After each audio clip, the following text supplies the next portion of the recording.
Well, hey everybody, Cranky Canuck here. Welcome to the second episode of Cottage Talks. Today, we need to talk about what's happening to our healthcare system in Ontario and across Canada. Simply put, Doug Ford and other Conservative premiers are purposely starving it to death.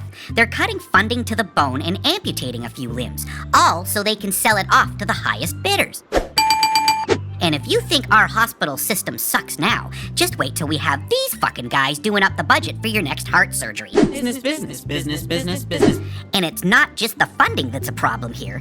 Dougie and his buddies are downright smearing our healthcare professionals, denying science, and undermining unions, all while seeking an Americanized healthcare plan that puts profits before patients. Now, I realize it's difficult to believe and tough to hear, but the truth is, Canadian healthcare is under attack.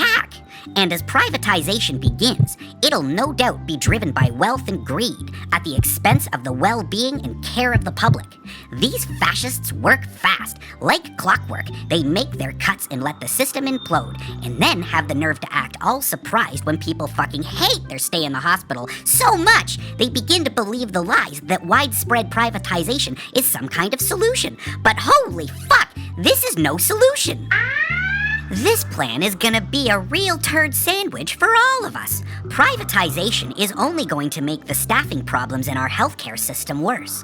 More frontline staff will be pulled away from public hospitals to work in private clinics, making it harder to keep the healthcare workers we desperately need. And let's be real, the facts show that for-profit clinics have higher death rates and costs than public hospitals. So not only will privatization cost us more money, but it will also cost us more lives.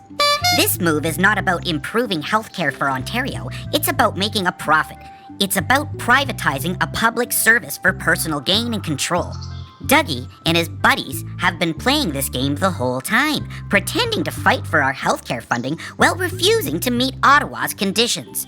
Meanwhile, patients suffer and public anger builds, creating a perfect shitstorm on socials to push this un-Canadian narrative along. So don't be fooled by their rhetoric anymore. Loblaws and Shoppers Drug Mart managing your next surgery is just as fucking horrible an idea as it sounds. The privatization of healthcare is a disastrous concept that'll have long-lasting negative effects on our province for years to come. Ontario is not facing a healthcare crisis as much as it's facing a Doug Ford crisis created by Doug Ford. So hands off our healthcare, Dougie. Until next time, Cranky out.